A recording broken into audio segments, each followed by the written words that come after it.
যারা বিদেশে পড়তে যাইতে চাই তাদের ক্ষেত্রে সবচাইতে বড় যে সমস্যাগুলি আছে বা সেই সমস্যাগুলি আমাদের সামনে আসে তার মধ্যে সবচাইতে গুরুত্বপূর্ণ এবং সবচাইতে বিশেষ জরুরি যে সমস্যাটা সেটা হচ্ছে ল্যাঙ্গুয়েজ ব্যারিয়ার।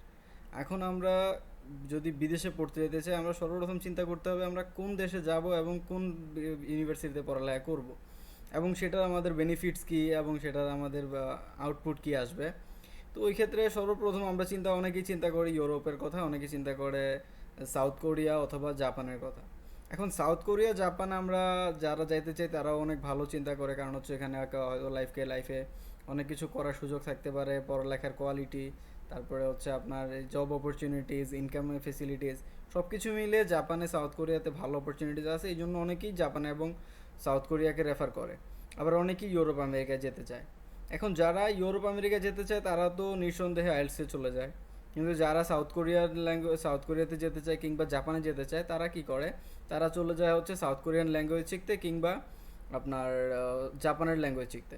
আচ্ছা, এখন একটা কোয়েশ্চেন আমার মধ্যে এখানে আসলো বা এখানে যেটা সবার জানার বুঝে চিন্তা করার বিষয়, সেটা হচ্ছে যারা ইউরোপে যাচ্ছে, ইউরোপের সব কান্ট্রির ভাষা তো ইংলিশ না।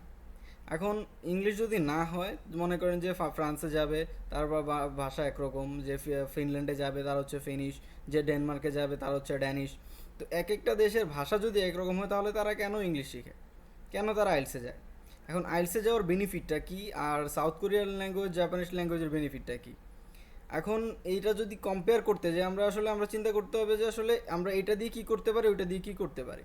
এখন এটা আমরা চিন্তা করলে আসতেছি, এটা প্রথম সাউথ কোরিয়ান ল্যাঙ্গুয়েজ বা জাপানের ল্যাঙ্গুয়েজ যদি আমরা শিখি, তখন সাউথ কোরিয়ার ল্যাঙ্গুয়েজ শিখলে আমি শুধুই সাউথ কোরিয়া যেতে পারবো, পৃথিবীর অন্য কোনো দেশ আমার এই ল্যাঙ্গুয়েজটা অ্যাকসেপ্ট করবে না। জাপানের ল্যাঙ্গুয়েজের ক্ষেত্রেও ঠিক সেম। কিন্তু আইএলটিএস যদি আমরা করি, আইএলটিএসকেও কিন্তু আমার পৃথিবীর ম্যাক্সিমাম কান্ট্রিতেই অ্যাকসেপ্ট করতেছে, ইভেন আমি বলতে পারি যে মোটামুটি সবগুলি কান্ট্রিতে অ্যাকসেপ্ট করতেছে আইএলটিএস। সেটা ডিপেন্ড করে হচ্ছে ইউনিভার্সিটির উপরে, কোন ইউনিভার্সিটি আপনাকে কম আইএলটিএসের স্কোর দিয়ে অ্যাকসেপ্ট করবে, কোনটা বেশি দিয়ে অ্যাকসেপ্ট করবে, বাট অ্যাকসেপ্ট আপনাকে করবেই, হয়তো এই ইউনিভার্সিটি নয়তো অন্য ইউনিভার্সিটি। এখন যারা জাপানে সাউথ কোরিয়া যেতে চাচ্ছেন, এখন মনে করেন যে আপনি জাপানে সাউথ কোরিয়া যেতে যাচ্ছেন কিন্তু আপনি জাপানিজ ল্যাঙ্গুয়েজ কিংবা সাউথ কোরিয়ান ল্যাঙ্গুয়েজ না শিখে আইএলটিএস করলেন। এখন সেটাতে আপনার কি হবে?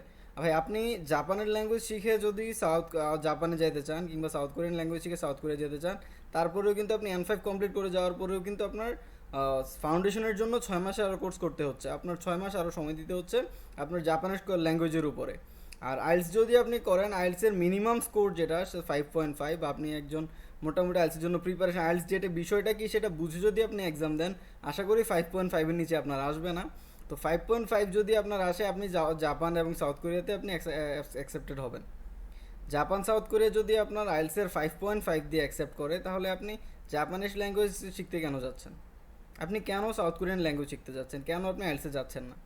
এখন আইএলটিএস মনে করেন আপনি জাপানিজ ল্যাঙ্গুয়েজ করলেন, এখন জাপানিজ ল্যাঙ্গুয়েজ করার পরে আপনি একবার দুইবার আপনি ট্রাই করলেন, আপনার জাপানে কোনো স্কুল আপনাকে অ্যাকসেপ্ট করলো না, বা আপনার যেটা ক্রাইটেরিয়া ওদের ফিল আপ হলো না, বা অন্যান্য স্টুডেন্ট নিয়ে ওরা ফিল করে ফেললো, আপনি পেলেন না, তাহলে আপনি কি করতে পারবেন? কিছুই করতে পারবেন না। আপনার এই সার্টিফিকেটটা ভ্যালিউলেস, এটার পিছনে আপনি 1 বছর সময় দিয়েছেন সেটা ভ্যালিউলেস, আপনি এটার পিছনে যে পরিমাণ টাকা নষ্ট করছেন সেটা ভ্যালিউলেস, ইভেন আপনার জীবন থেকে যে 1 বছর 2 বছর সময় চলে গেছে সেটা আপনার জন্য ভ্যালিউলেস। আর সেই ক্ষেত্রেও সেটার অপোজিটে যদি আমরা আইএলটিএসের কথা চিন্তা করি, যদি আপনি আইএলটিএস দেন তাহলে কি হবে? আপনি আইএলটিএস দিয়ে যদি আপনি যে দেশটার কথা চিন্তা করছেন, ধরেন হচ্ছে আপনি ডেনমার্কে যাওয়ার চিন্তা ভাবনা করেছেন, তো আপনার সেই জন্য ক্রাইটেরিয়া হচ্ছে 6.5 লাগবে, আপনার 6.5 আসেনি, আপনার 5.5 আসছে। আপনি কিন্তু অন্যান্য কান্ট্রিজগুলিতে অ্যাপ্লাই করতে পারেন, ফ্রান্স বা অন্যান্য যে কান্ট্রিজগুলি আছে ম্যাক্সিমাম কান্ট্রিতে আপনি অ্যাপ্লাই করতে পারবেন উইথ 5.5 মিনিমাম স্কোর। আপনি এটা নোটিস করেন যে আপনি মিনিমাম স্কোর দিয়ে আপনি পৃথিবীর প্রায় ম্যাক্সিমাম কান্ট্রিতে আপনি অ্যাপ্লাই করতে পারতেছেন। অনেকেই অস্ট্রেলিয়া যাচ্ছে, আমেরিকা যাচ্ছে 5.5 দিয়ে। ওকে, সো আপনি এই বিষয়টা আগে মাথায় নেবেন যে আসলে কোনটার বেনিফিট আমার কতটুকু, কোনটার কারণে আমি যেতে পারছি, কোনটাতে আমি যেতে পারছি না, কোনটাতে আমি বেনিফিট বেশি পাচ্ছি, কোনটাতে আমি কম পাচ্ছি। আপনার দুইটাতেই সময় খরচ হবে এবং টাকা আপনার ইনভেস্ট করতে হবে। ঠিক আছে, তো ওই ক্ষেত্রে আপনি ওইটাও যদি চিন্তা করেন, আপনি সময় এবং টাকার বিষয়টা চিন্তা করলেও আপনি সেক্ষেত্রে আমার মনে হয় আইএলটিএসকে আপনি বেশি প্রায়োরিটি দিতে পারেন। কেননা আপনি টাকার হিসাব করলে আইএলটিএসের এক্সামের ফি হচ্ছে মাত্র আপনার 22,500 টাকা, মেবি নাও, আগে আর একটু কম ছিল, 18,750 টাকা ছিল আমি যখন দিয়েছিলাম। তো অন্যান্য এখন বর্তমানে হয়তো একটু বেড়েছে, আবার কমতে পারে। কিন্তু আপনার এই জন্য সাউথ কোরিয়ান ল্যাঙ্গুয়েজ কিংবা জাপানিজ ল্যাঙ্গুয়েজ শেখার ক্ষেত্রে কিন্তু আপনার ওই বিষয়টা আপনার যেই টিউশন ফিজ, তারপর আপনি যেই ইনস্টিটিউটে পড়তেছেন, সব কিছু মিলে কিন্তু আপনার মোটামুটি খরচটাও এখানে আইএলটিএস থেকে অনেক বেশি হয়ে যাচ্ছে। আর আইএলটিএসটাতে আপনি যেই মজাটা পাবেন বা যে কারণে আপনি আইএলটিএসটা করবেন সবচেয়ে বেশি ইম্পর্ট্যান্ট, আইএলটিএসের ক্ষেত্রে আপনি জানেন, আপনি ইংলিশ বিষয়টা আপনি জানেন কম বেশি, ছোটোবেলা থেকে আপনি ইংলিশ কম বেশি পড়ে এসেছেন, শুধুমাত্র আপনি প্র্যাকটিসের অভাবে আপনার কাছে ইংরেজিটা অনেক কঠিন মনে হয়।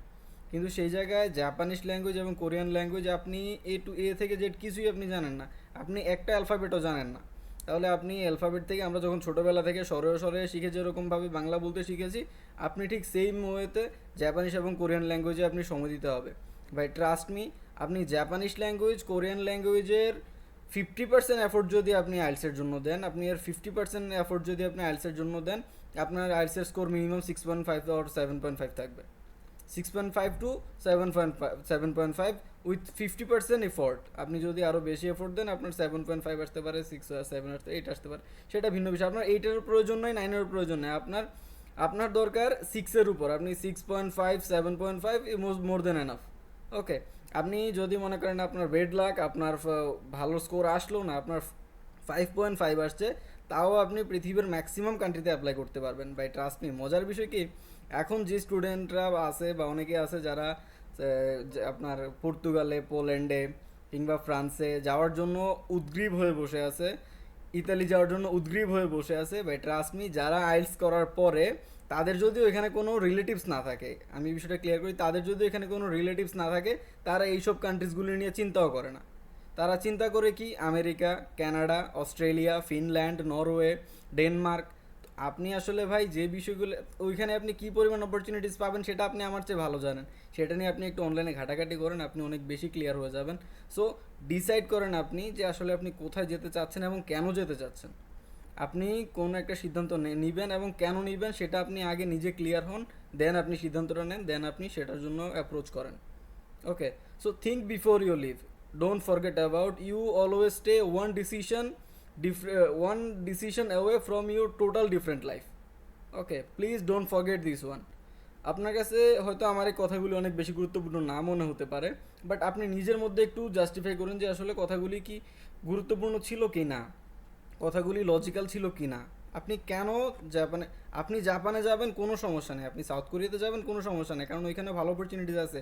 আপনি জাপানে, সাউথ কোরিয়াতে যদি আপনি ব্যাচেলর কমপ্লিট করেন, আপনি যদি চিন্তা করেন যে আপনি ইউরোপে বা আমেরিকায় সেটেলড হবেন, তাহলে এখান থেকে আপনি ক্রেডিট ট্রান্সফার নিয়ে মাস্টার্সের জন্য ইউরোপ আমেরিকা চলে যেতে পারবেন, এখানে আপনি পিআর নিতে পারবেন।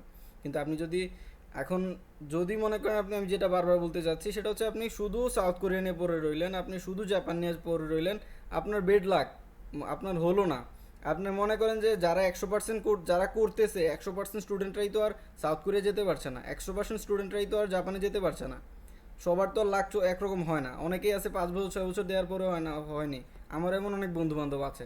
তো ওই ক্ষেত্রে আমি বলবো, আপনি আগে চিন্তা করেন যে আপনি কি করছেন, আপনি যে এফোর্টটা এটার জন্য দিচ্ছেন, সাউথ কোরিয়ান ল্যাঙ্গুয়েজের জন্য, জাপানিজ ল্যাঙ্গুয়েজের জন্য, ওই এফোর্টের অর্ধেক দিয়ে যদি আপনি এই অপশানগুলো পান, আপনার জাপানে যাওয়ার ইচ্ছা, আপনি জাপানে যেতে পারেন, আপনার সাউথ কোরিয়ার ইচ্ছা যাওয়ার ইচ্ছা, আপনি যেতে পারেন, তাহলে আপনি কেন আইএলটিএসে না গিয়ে সাউথ কোরিয়ান ল্যাঙ্গুয়েজে যাবেন? আপনার নিজেকে জিজ্ঞেস করেন, তারপরে আপনি আমাকে উত্তর দিন, বা আমাকে উত্তর দিতে হবে না, আপনি নিজেকে প্রশ্ন করেন। আপনার যদি মনে হয় যে আপনি 100% শিওর আপনি জাপানিজ ল্যাঙ্গুয়েজ শিখলে জাপানে যেতেই পারবেন, সাউথ কোরিয়ান ল্যাঙ্গুয়েজ শিখলে আপনি সাউথ কোরিয়া যেতেই পারবেন, তাহলে ভাই আপনি ওইটার জন্যই যান, আপনার এখানে জব অপরচুনিটিস ভালো থাকবে, আপনার with preference of your language. But আপনার যদি ওই ল্যাঙ্গুয়েজের পাশাপাশি ইংলিশটা জানা থাকে, আপনি আর একটু বেশি প্রায়োরিটি পাবেন। কেননা আমার জাপানের বন্ধুবান্ধব আমাকে ইনফর্ম করে যে বন্ধু, ইংরেজিটা একটু ইমপ্রুভ করা দরকার।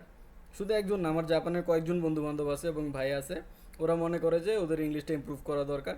সো এখন কারণ হচ্ছে ইন্টারন্যাশনাল ল্যাঙ্গুয়েজে আপনার ইংলিশটা অনেক বেশি ইম্পর্ট্যান্ট।